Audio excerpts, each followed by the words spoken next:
Hello and welcome to another 9 letters video. This video I'm going to be discussing the recent Photon Shockwave sneak peek. This is I know I'm a week late, but I had some camera difficulties, so you have to bear with me on that. I want to discuss my experiences with the sneak peek, what I think of sneak peeks in general, the good and the bad. So the first thing I want to go over is some basic card values. I know everybody's wondering, oh, how much was Rabbit, or how much is Rabbit? Rabbit at the sneak peek was 175 to 200, if my memory serves me well. Not too many were pulled. I think maybe a total of 3.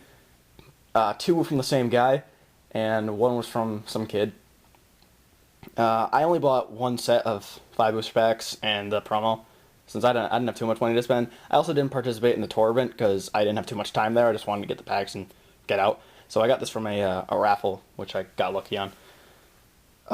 So yeah, some cards that I want to discuss before is the big one that I think is second to Rabbit in the wants for it is the promo Alexandrite Dragon. Now, in case you don't know, it is a vanilla or normal monster. It is a 4 stars, light attribute, 200 attack or 2K attack, 100 defense. It's just I think this card is really good for a lot of different reasons. I think that it not only could be used in Rabbits, but it could also be used in Chaos because of its attribute, and that's really what said this card could be really useful. It's light, so that means you could have some light fodder in your graveyard. It also works with light support so if for whatever reason a build comes out that has to do with lights, you can throw that in. If it's used in Rabbits, I think honestly I don't know. I'm probably not gonna be able to build it because I don't have cards, but if somebody builds a Rabbit Chaos, that would be pretty interesting, because there's a lot of different ways that it could work. There's a lot of different ways that it can't work. But in the event that it comes out, this card is definitely going to be chosen for it. Also, in the event that there's it's also Dragon. So in the event that a Dragon Exceed comes out, Avelzar, for that's dinosaurs. In the case that that comes out for this, then it could be very useful. And let's also not forget the fact that it's a 2K beater. So worst come to worst, you have it in your hand, you can't do anything else. You can summon that and hopefully take out something like that, because that runs over a few monsters that your opponent could have in the field. The card value wasn't that much. It was 10 to 15, but a lot of people wanted it, so it was pretty high in value. I mean, I saw one kid who had a total binder page, front and backs. We had 18 of these things. Let's see how it plays out in regular builds. As for what I got the only thing that really stood out to me was I got 2 Exceeds in the same pack, which I thought was neat. The first Exceed is Baby Tyragon. Yeah, I don't know if you can read that. Forget. Focus.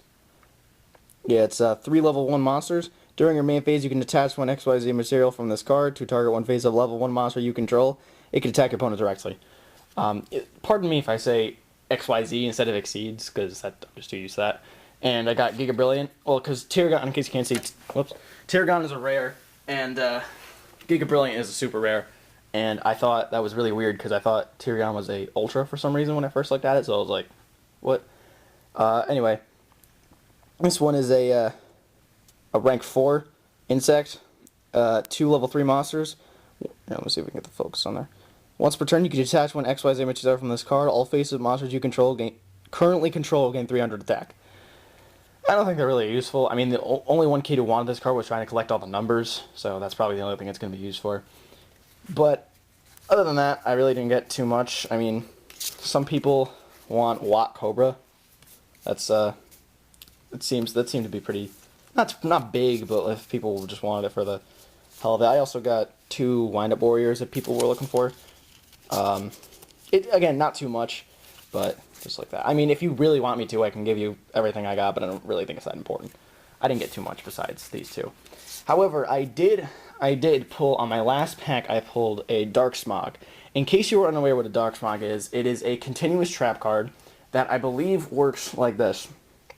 You can banish 1 card in your opponent's graveyard by discarding 1 Fiend-type monster in your hand to the graveyard. Correct me if I'm wrong, I don't have the card here because I traded it, and I'm going to tell you the story behind that, but I think that's what it is. And the card value at the place was like at the sneak peek was 15 to 20. I mean, now if you look it up online, it's like 40, but at the place it was only like 20.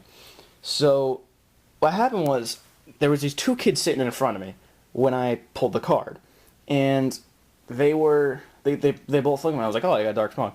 And the first kid, he looks at me, and he was a kid with a 18 Alexandra. He says to me, are you trading that? I'm like, yeah. He's like, okay, look at my trades. So I'm trying to finish off my Glad Beast, and I say, I'll trade you one Esadari, because he valued it at like around 6, 2 Geyseris from Gold Series, and 1 Common Liquori from Turbo Pack. And he was like, okay, yeah, sure. Before we finish the trade, this other kid, he runs up to me and goes, is that a Dark Smoke? Like, really enthusiastically. I'm like, yeah. And he goes, I will trade you a Brionac for it. I'm like, I don't have too much money on cards, to spend on cards. But I was like, okay, yeah. You're like, I'll throw in $5. I'm like, calm down. Trade's over.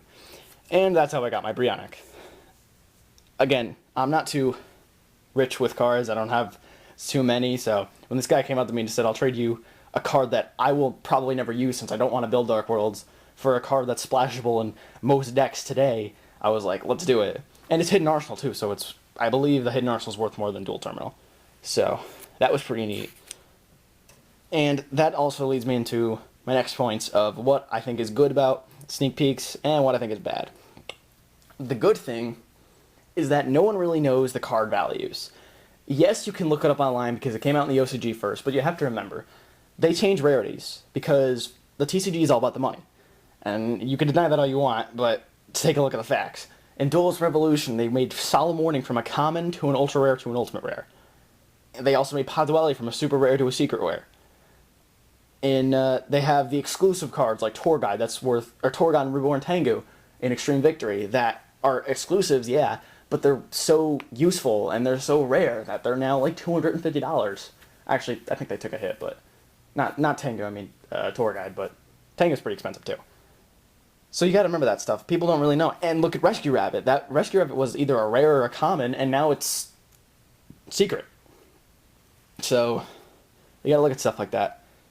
Yeah, and I think that's good. I think that's good because if you are looking for cards, if you are like, again, like me, low on budget, and you can't get cards easily, you can go to a sneak peek and use your better judgment to think, is this card going to be useful?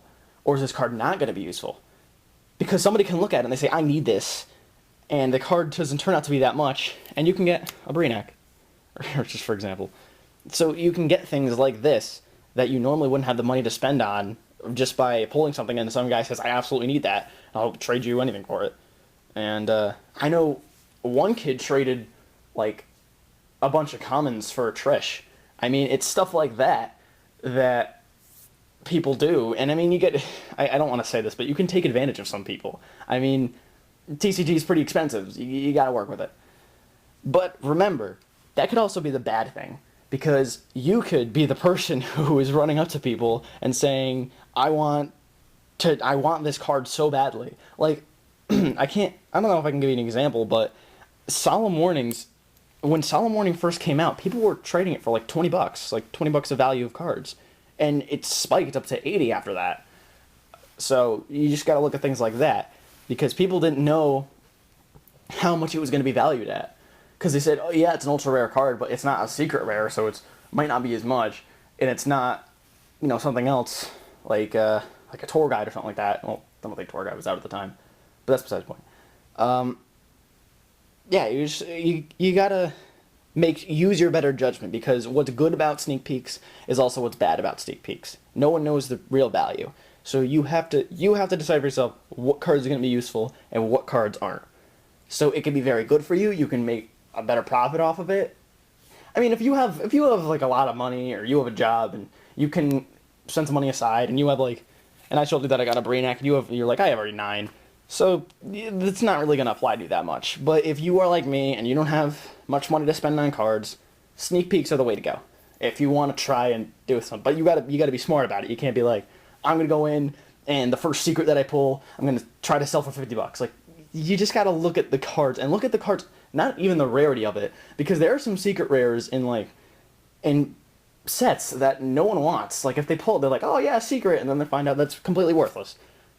This isn't a secret, but Piercing Moray in Generation Force, it's kind of worthless. Like no one really wants it. Yeah, it's an ultimate rare, but no one really wants it because they're all looking for Exceeds and stuff like that from that set. So, and I'm sure people tried to sell Piercing Moray for a high price at the Generation Force. I mean, I wasn't playing at the time when it came out. I only recently got back into the game, but that's besides the point. I'm sure people were trading that for higher or lower values than it actually is. So, no one really knows anything at sneak peeks, and that's what's good about it. And that's also what's bad about it. So, with that, go into there with, if you have a budget, and check it out. And, that's my video.